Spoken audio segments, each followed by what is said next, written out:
Hello అండి. అందరూ ఎలా ఉన్నారు? నేనైతే చాలా బాగున్నాను. మీరు కూడా అందరూ బాగున్నారు కదా? బాగున్నారని అనుకుంటున్నాను. బాగుండాలని మనస్ఫూర్తిగా కోరుకుంటాను. Welcome to my channel kBT life style vlogs. నేను మీ భారతిని. ఈరోజు వీడియోలో నేను తెల్లవారు లేసిన నుండి మధ్యాహ్నం దాకా ఇంట్లో పనులన్నీ ఎలా చేసుకున్నానో ఈ వీడియోలో చూపిస్తున్నాను. వీడియో అయితే చాలా బాగుంటుంది. స్కిప్ చేయకుండా లాస్ట్ వరకు చూసి మీకు ఈ వీడియో ఎలా అనిపించిందో ఖచ్చితంగా కామెంట్లో చెప్పండి. వీడియో నచ్చితే మాత్రం ఖచ్చితంగా లైక్ చేసి హైప్ ఇవ్వడం మాత్రం అస్సలు మర్చిపోవద్దు. మీరు హైప్ ఇవ్వడం వల్ల నా వీడియోకి ఇంకొద్దిగా ఎక్కువగా వ్యూస్ వచ్చే అవకాశం ఉంటుందండి. మీరు ఈ వీడియోకి లైక్ కొట్టగానే కామెంట్ బాక్స్ పక్కన హైప్ అనే ఆప్షన్ ఉంటుంది. హైప్ మాత్రం ఖచ్చితంగా ఇవ్వండి. మీరు హైప్ ఇస్తేనే నేను కష్టపడిన కష్టానికి కొద్దిగానే ఫలితం వస్తుంది. ఇంకా నేనైతే కరెక్ట్గా 5 గంటలకు లేచానండి. లేయగానే ఫస్ట్ మా బాబుకి స్కూల్కి పంపించాలి కాబట్టి వాడికి కావాల్సినవన్నీ కూడా రెడీ చేసేసాను. అంటే వాడికి కావాల్సిన టిఫిన్, అన్నము, కూర అన్నీ రెడీ చేసేసి బాక్స్ కట్టేసి వాడికి స్కూల్కి పంపించేసిన తర్వాత నేను తీసుకున్న వీడియో అంతా మీకు చూపిస్తున్నాను. మా అత్త ఏమో తెల్లవారు లేసి ఇంటి ముందు వాకిలి చిమ్మేసి పేడ నీరుతో అయితే కల్లాపు జల్లేసిందండి. నేను మాత్రం ఆ పని చేయలేదు. మా అత్త ఏమో వాకిలి చిమ్మేసి కల్లాపు జల్లితే నేనేమో ముగ్గు వేశాను. మాకు కొద్దిగా ఎక్కువ వాకిలి ఉంటుంది కాబట్టి మా అత్తకి తెల్లవారు లేసి ఆ పని చేస్తే చాలు, అన్ని రకాల ఎక్సర్సైజులు చేసేసినట్టు అయిపోతుంది. ఇంక నేనేమో ఒక చిన్న ముగ్గు వేసేసాను. ముగ్గేమో 7 చుక్కల ముగ్గు, మధ్యలో చుక్కలు పెట్టుకొని 4 వచ్చేంత వరకు అయితే పెట్టుకోవాలి. నేను ఎప్పుడు చిన్న ముగ్గులే వేస్తానండి. ఇంటి ముందు ఒక ముగ్గు వేయాలి, వెళ్ళే దారిలో ఒక ముగ్గు వేయాలి, 2 దగ్గర ముగ్గు వేయాలి కాబట్టి చిన్న ముగ్గులే వేస్తాను. కానీ చుక్కల ముగ్గు వేస్తాను. ఇంకా ముగ్గు వేయడం అయిపోయిన తర్వాత టిఫిన్ చేస్తున్నాను. టిఫిన్ సేమియా పుల్లలుని ఉప్మా రవ్వ 2 కలిపేసి ఉప్మా చేస్తున్నాను. మేము దీన్ని సేమియా ఉప్మా అనే అంటామండి. ఇంకా ఉప్మాకు కావాల్సినవన్నీ కూడా ఆల్రెడీ కట్ చేసేసి అయితే పక్కన పెట్టుకున్నాను. క్యారెట్, ఉల్లిపాయ, కరివేపాకు, ఎండుమిరపకాయలు, కొద్దిగా మినపప్పు, కొద్దిగా జీడిపప్పు అన్ని ఒక ప్లేట్లో సపరేట్గా పెట్టేసి అయితే పక్కన పెట్టుకున్నాను ఉప్మాకు కావాల్సినవన్నీ. దాని తర్వాత గ్యాస్ మీద కళాయి పెట్టుకొని కళాయిలో కొద్దిగా నూనె వేసుకొని ఫస్ట్ అయితే సేమియా పుల్లలు వేగించుకుంటున్నానండి. ఈ సేమియా పుల్లలు నూనెతో వేగించుకునే కాడికి నెయ్యి ఉంటే నెయ్యి వేసుకొని వేగించుకుంటే చాలా బాగుంటుంది ఉప్మా. కాకపోతే ఇంట్లో నెయ్యి లేదు, అందుకని నూనె వేసుకొని వేగించుకుంటున్నాను. అయితే ఖచ్చితంగా సేమియా పుల్లలు వేగించుకొని ఉప్మా చేసుకుంటేనే చాలా బాగుంటుంది. చాలామంది ఈ సేమియా ఉప్మా కేవలం సేమియా పుల్లలతో మాత్రమే చేస్తారు. నాకు అలా చేసే కాడికి కొద్దిగా ఉప్మా రవ్వ కూడా వేసుకొని 2 కలిపేసి ఉప్మా చేస్తే చాలా ఇష్టం అండి. చాలా ఇష్టంగా తింటాను. మా అమ్మ వాళ్ళ ఊర్లో ఏమైనా పెళ్ళిళ్ళకి కానీ ఫంక్షన్లకు కానీ తెల్లవారు టిఫిన్గా అయితే ఎక్కువగా సేమియా ఉప్మాయే పెడతారండి. ఆ ఉప్మా ఎంత టేస్టీగా ఉంటుందంటే నేనైతే చాలా అంటే చాలా ఇష్టంగా తినేదాన్ని. చిన్నప్పుడైతే ఎక్కడ పెళ్ళిళ్ళు ఫంక్షన్లు అయినా సరే వెళ్ళిపోయే వాళ్ళము అందరం కలిసి. ఎందుకంటే ఆ ఉప్మా తినడానికి చాలా బాగుంటుందండి. ఆ ఇష్టం నాకు ఇప్పుడు కూడా అలానే ఉంది. ఎప్పుడు కూడా నేను సేమియా ఉప్మా చాలా ఇష్టంగా తింటాను. అయితే అచ్చంగా సేమియా పుల్లలతో చేసిన ఉప్మా అంత ఇష్టం ఉండదు. ఉప్మా రవ్వ, సేమియా పుల్లలు 2 కలిపేసి ఉప్మా చేస్తేనే చాలా ఇష్టము. చాలా వేస్తారండి కొంతమంది, పచ్చ బఠానీలు, క్యారెట్, కొంతమంది బీట్రూట్ కూడా వేసి అన్నీ కలిపి చేస్తారు. ఇంట్లో ప్రస్తుతానికి అయితే అన్ని లేవు, ఉన్నివి మాత్రమే వేస్ట్ చేస్తున్నాను. ఫస్ట్ సేమియా పుల్లలు కొద్దిగా కలర్ మారేంత వరకు అయితే వేగించుకున్నాను. దాని తర్వాత ఉప్మా రవ్వ కూడా కొద్దిగా కలర్ మారేంత వరకు గ్యాస్ సిమ్లో పెట్టుకొని వేగించుకున్నాను. దాని తర్వాత మళ్ళీ కళాయి పొయ్యి మీద పెట్టుకొని కొద్దిగా ఆయిల్ వేసి కొద్దిగా ఆవాలు, జీలకర్ర వేసుకున్నాను. ఈ ఆవాలు, జీలకర్ర కొద్దిగా చిటపట్లాడిన తర్వాత ఆల్రెడీ నేను అన్ని కట్ చేసి పక్కన పెట్టుకున్నాను కదా, అవి ఒక్కొక్కటిగా వేసుకున్నాను. ఫస్ట్ ఎండుమిర్చి వేసుకున్నాను, దాని తర్వాత కరివేపాకు వేసుకున్నాను, దాని తర్వాత ఉల్లిపాయలు వేసుకొని ఇవన్నీ కూడా కొద్దిగా వేగించుకుంటున్నాను. ఉల్లిపాయ కొద్దిగా వేగాలి. దాని తర్వాత మినపప్పు, క్యారెట్, జీడిపప్పు వేసుకుంటే బాగుంటుంది. ఇంకా నేను వేగించి పక్కన పెట్టుకున్న సేమియా పుల్లలని ఉప్మా రవ్వ 2 కూడా కలిపేసుకుంటున్నాను. నేను సేమియా పుల్లలు కొద్దిగా ఎక్కువగా తీసుకుంటాను, ఉప్మా రవ్వ కొద్దిగా తక్కువగా తీసుకుంటానండి. పెద్ద గ్లాస్తో సేమియా పుల్లలు తీసుకున్నాను, చిన్న గ్లాస్తో ఉప్మా రవ్వ తీసుకున్నాను.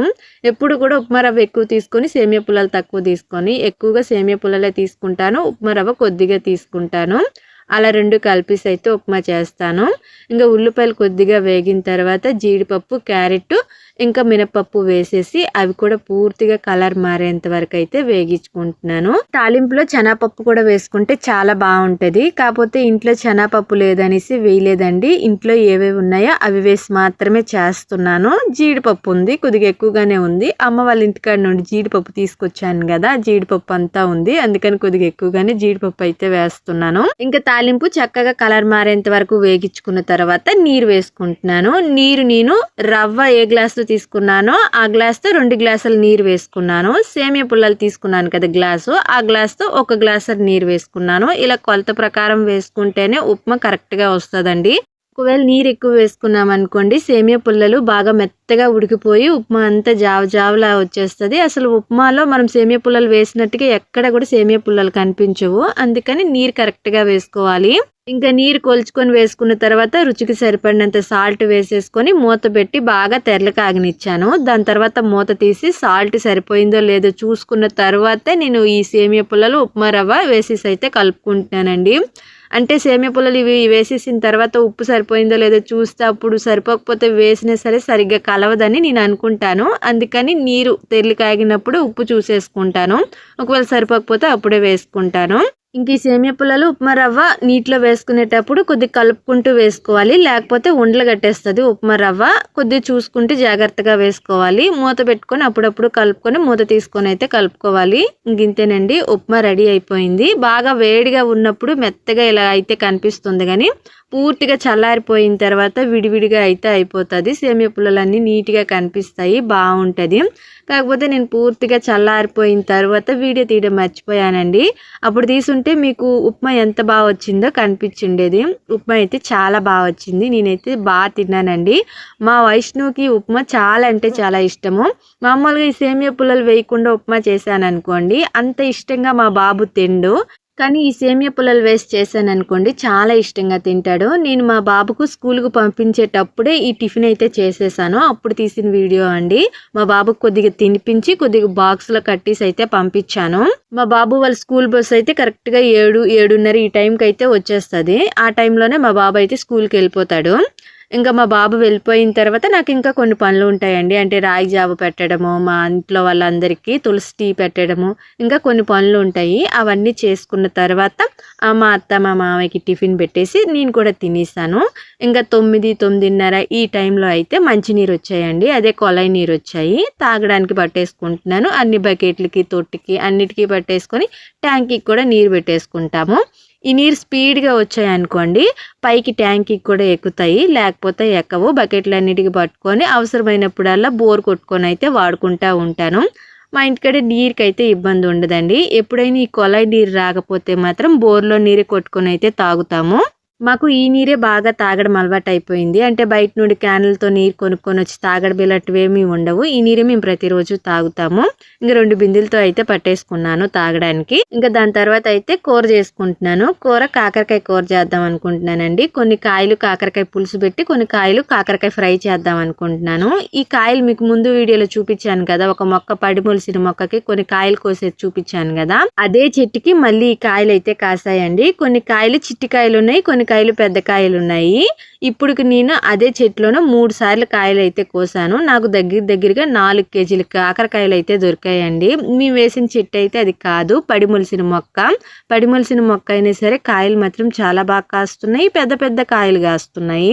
ఇంకా నేనైతే ఫస్ట్ కాకరకాయ పులుసు కోసం కావాల్సినవన్నీ అయితే కట్ చేసుకుంటున్నాను. కాకరకాయ పులుసుకి నేను ఒక 3 దాకా టమాటాలు వేసుకున్నాను. ఒక ఉల్లిపాయ పెద్దది కట్ చేసుకుంటున్నాను. నేను ఈ కాకరకాయలు 2 రకాలుగా కూర ఎందుకు చేస్తున్నానంటే, కాకరకాయలు కొద్దిగా ఎక్కువగా ఉన్నాయి కదా, కేవలం అచ్చంగా కాకరకాయ ఫ్రై చేశాను అనుకోండి, మళ్ళీ రాత్రికి ఏదో ఒక కూర వండాలి, పచ్చడి దంచాలి.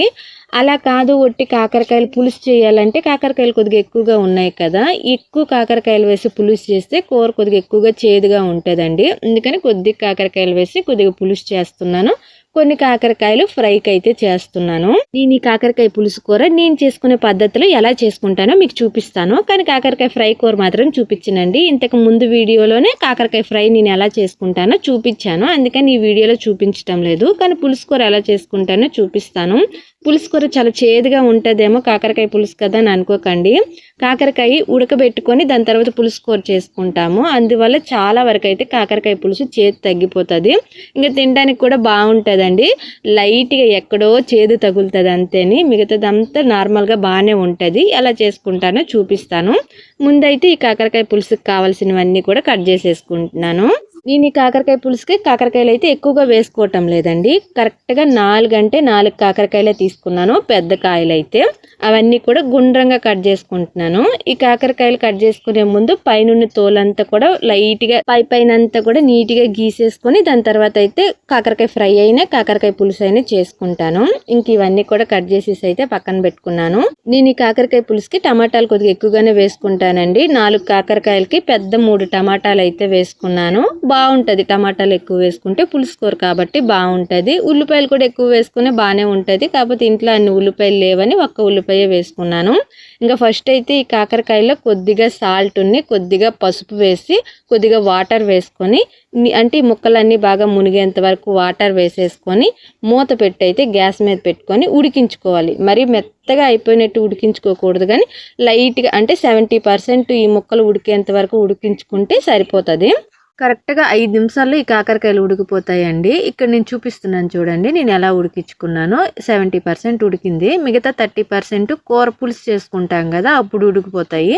అలా ఉడికించుకుంటే బాగుంటాయి. మరి మెత్తంగా ఉడికించేసుకుంటే ఇంకా పులుసు చేసేటప్పుడు ముక్కలుగా అయిపోయి అసలు కూర పులుసు కూరలాగే ఉండదు, తినడానికి బాగుండదు.